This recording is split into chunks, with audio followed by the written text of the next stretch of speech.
Good morning. I hope all of you are doing well. We are going to start chapter 2 of Stuart Little today.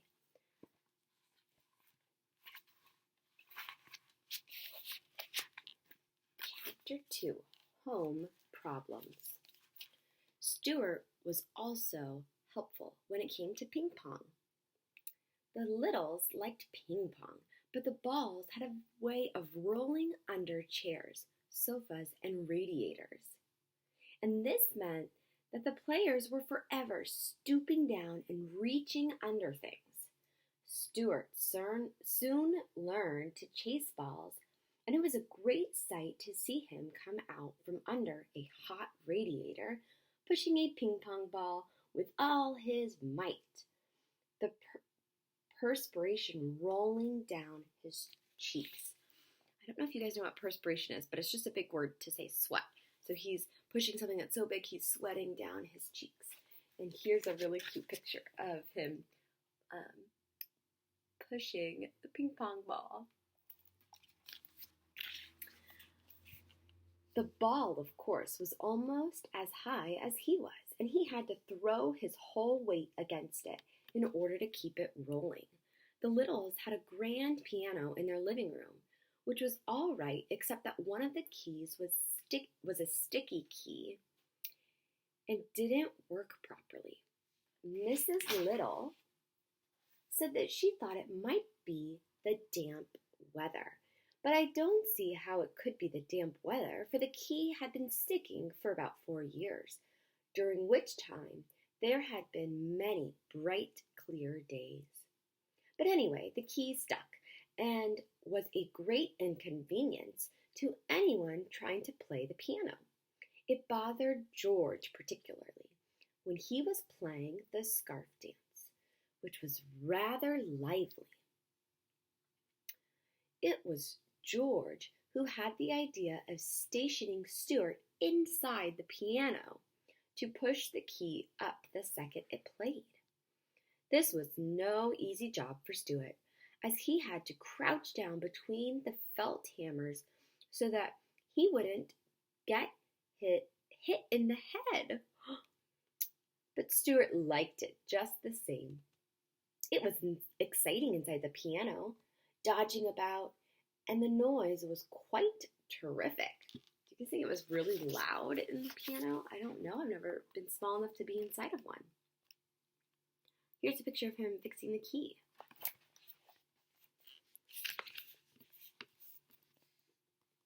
Sometimes after a long session, he would emerge quite deaf. That means he's hard of hearing. As though he had just stepped out of an airplane after a long journey. And it would be some little time before he really felt normal again. Mr. and Mrs. Little often discussed Stuart quietly between themselves when he wasn't around, for they had never quite recovered from the shock and the surprise of having a mouse in the family. He was so very tiny,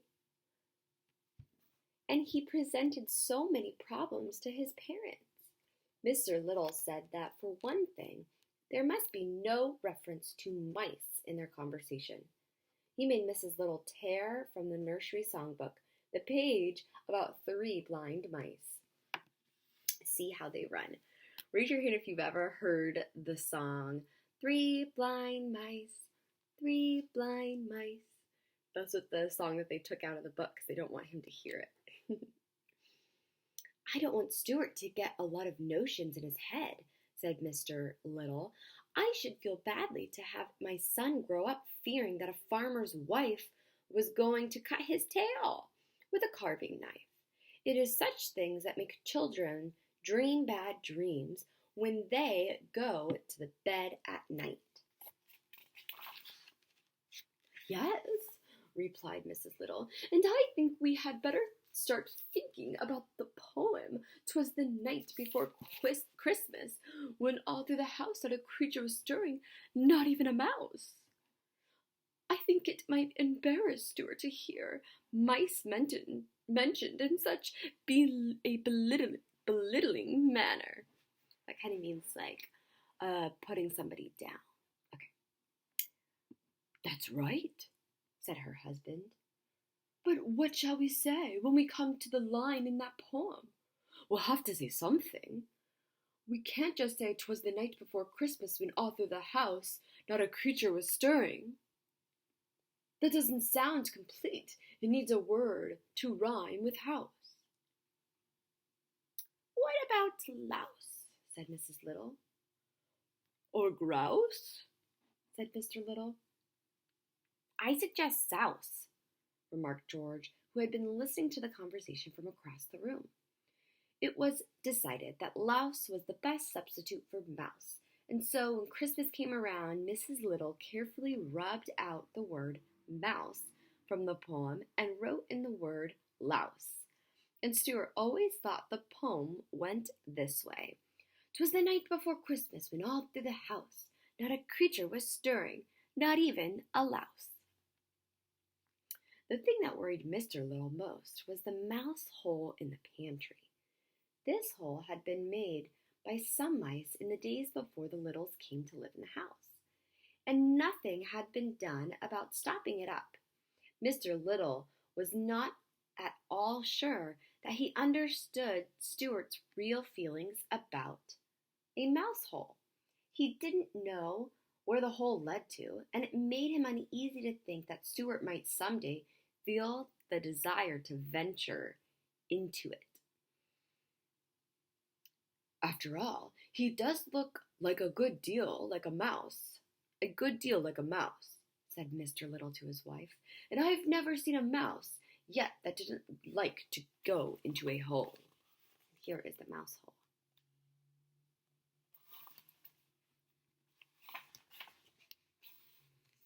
Chapter 3. Washing Up. Stuart was an early riser. He was almost always the first person up in the morning. He liked the feeling of being the first one stirring. He enjoyed the quiet rooms with the books standing still on the shelves, the pale light coming in through the windows, and the fresh smell of the day. In wintertime, it would be quite dark when he climbed from his bed, made out of a cigarette box, and he sometimes shivered with cold as he stood in the nightgown doing his exercise.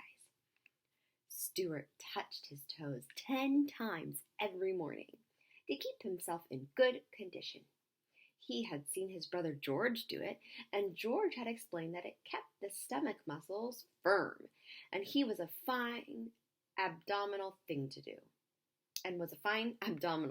Not he. After exercising, Stuart would slip on his handsome wool wrapper, tie the cord tightly around his waist, and start for the bathroom, creeping silently through the long dark hall, past his mother's and father's room, past the hall closest where the carpet sweeper was kept. So here is a picture. This one is George and Stuart doing their, so here's George, and there's Stuart, and they're doing their morning exercises.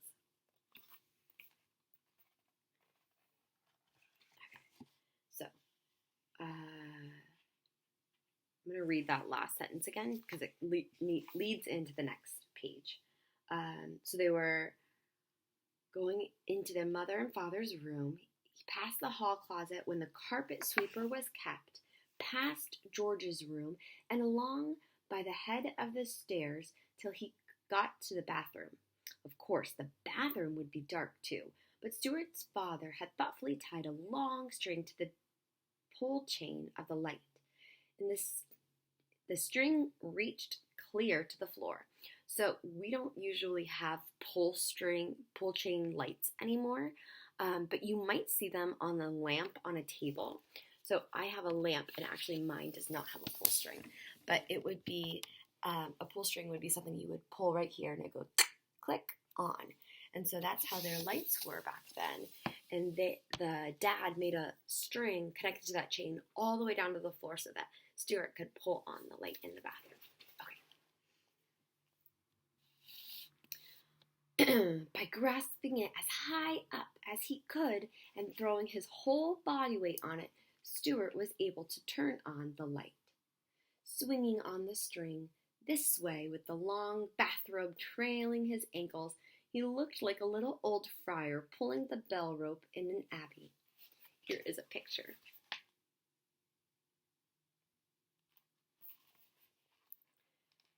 To get to the wash basin, Stuart had to climb a tiny rope ladder which his father had fixed for him. George had promised to build Stuart a small special wash bin, only 1 inch high and with a little rubber tube through which water would flow. But George was always saying that he was going to build something and then forget about it. Stuart just went ahead and climbed the rope ladder to the family wash basin every morning to wash his face and hands and brush his teeth. Mrs. Little had provided him with a doll-sized toothbrush, a doll-sized cake of soap, and a doll-sized washcloth, and a doll's comb, which he used for combing his whiskers.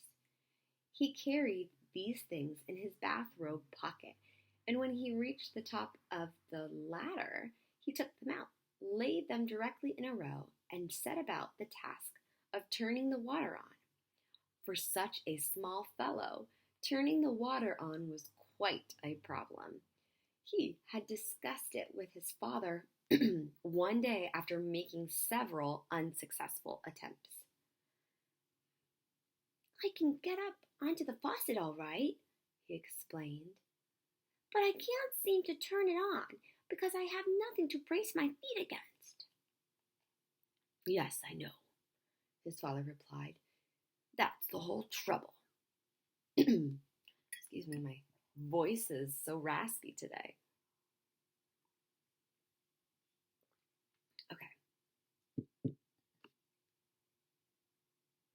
George, who always listened to conversations whenever he could, said that in his opinion, they ought to construct a brace for Stuart.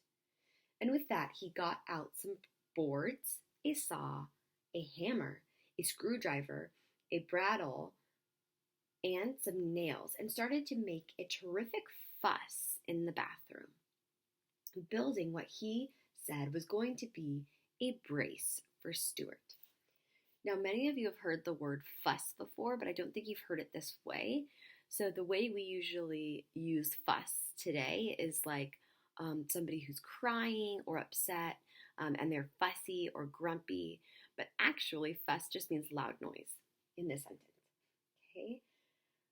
But he soon became interested in something else and disappeared, leaving the tools lying around all over the bathroom floor. Stuart, after examining this mess, turned to his father again. "Maybe I could pound the faucet with something and turn it on that way," he said.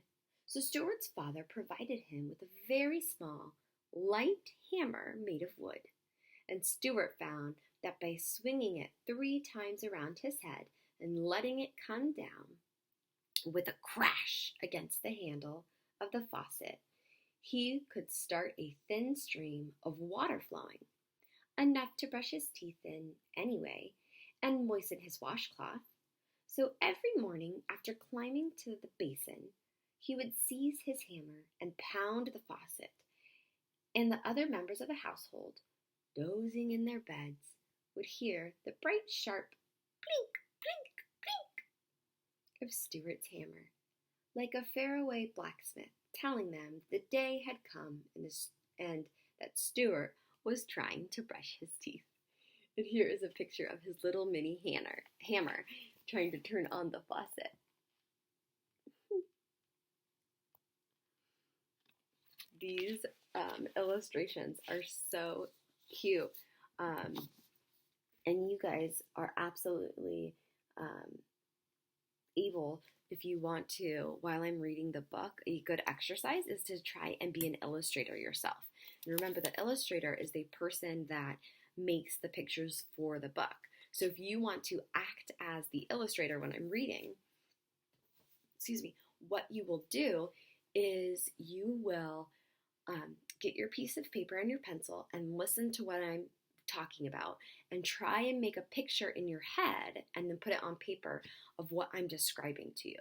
So we did not see his robe filled with the comb and the wash brush or the washcloth and his toothbrush. So maybe when you read it, you had a picture in your mind of him in his robe and all of his goodies flowing out of his pocket as he's trying to climb the rope. I don't know. It's really, really cool to see how reading the same story gets different pictures in different people's mind. And so that's an activity we could absolutely do one day, especially with Stuart, because it's really fun with him being so small and being compared to all the normal sizes. So I hope you guys are enjoying Stuart Little with me. We will start chapter 4 exercise next week. If you have any predictions, I love getting them. I really enjoyed them with the wild robot because so many of you predicted actually what was going to happen. So have a wonderful day. We'll see you soon. Bye.